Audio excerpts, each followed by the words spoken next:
Sebelum melanjutkan, jangan lupa subscribe dulu, terima kasih.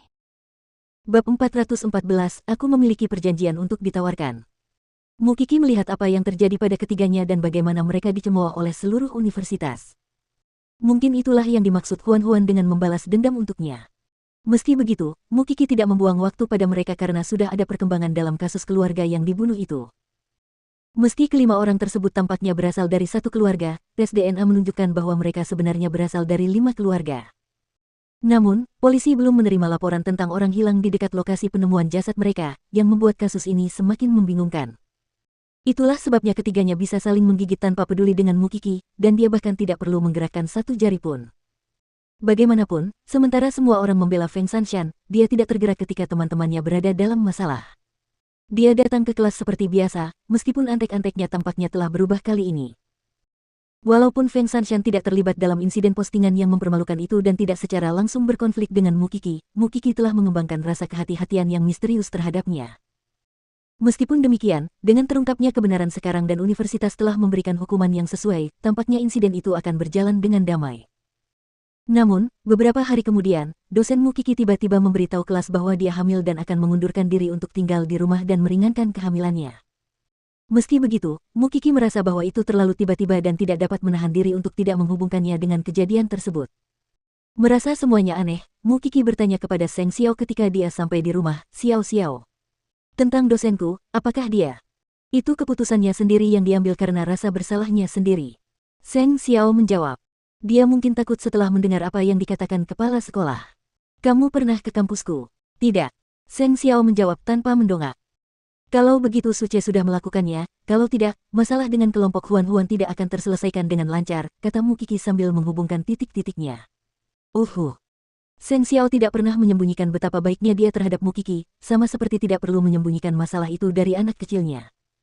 Karena itu, dia harus menyelidiki secara menyeluruh apakah Feng Shanshan memiliki hubungan dengan keluarga Seng.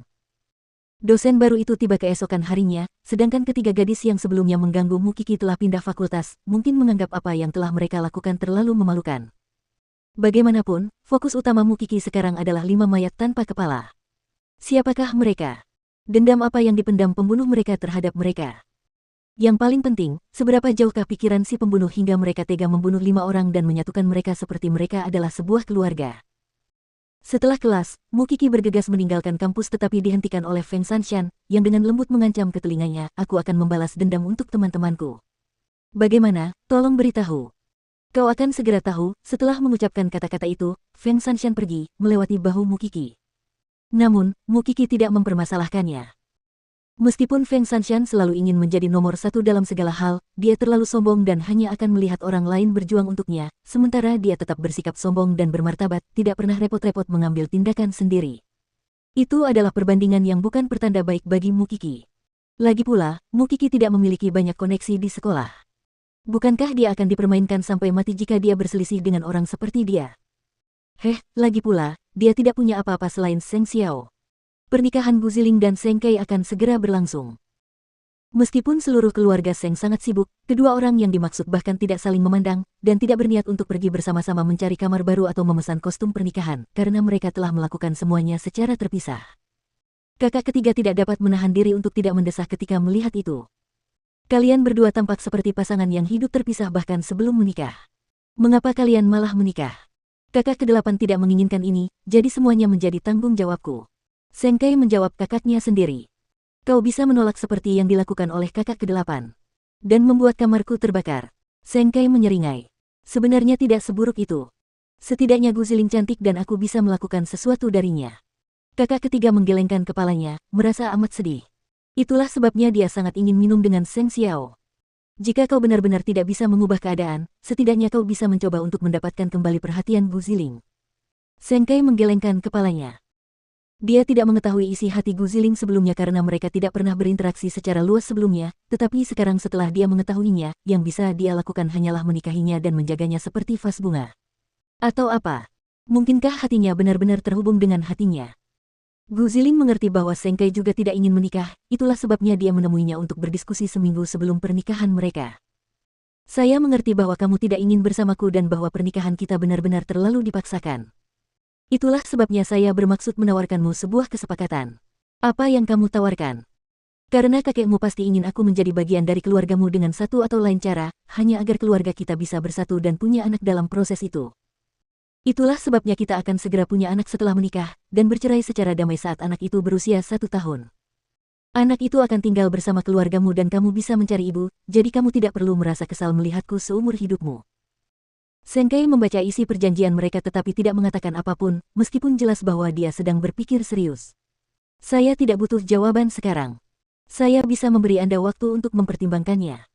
Saya hanya khawatir Anda tidak bisa bercerai hanya karena Anda memintanya, terutama jika Anda masih memiliki anak.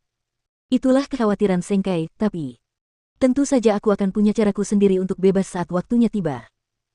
Sebenarnya, tawaran Gu Ziling sangatlah tepat untuk Seng Kai, karena dia tidak ingin berhadapan dengannya seumur hidupnya, sebagaimana dia tahu bahwa hal yang sama juga berlaku untuk Seng Kai. Itulah sebabnya dia tidak berpikir terlalu lama sebelum menyetujui Gu Ziling. 1 tahun setelah anak itu lahir. Hanya 1 tahun. Setelah adanya kesepakatan itu, pasangan itu tidak merasa pernikahan mereka sesulit sebelumnya, karena mereka berdua sekarang memiliki kepastian mental. Tetap saja, Seng Xiao tidak akan datang ke pernikahan kita, kan? Keluarga Seng sekarang sepenuhnya berada di bawah kendaliku, dan dia tidak akan pernah kembali. Jawab Seng Kai. Aku tidak akan mengalah meskipun aku menginginkannya. Dan karena kamu sudah setuju untuk menikah kontrak, kita harus lebih bersikap seperti pasangan suami istri dalam segala hal dan lebih menunjukkan bahwa kita adalah pasangan yang serasi. Ayo kita pindah ke kamar yang sama malam ini, karena aku bisa hamil lebih awal dengan cara itu. Wanita manapun pasti akan merasa malu dan canggung saat memberikan undangan seperti itu kepada seorang pria, tetapi Gu Ziling tidak menahan diri karena satu alasan saja. Itu karena dia hanya menganggapnya formalitas belaka.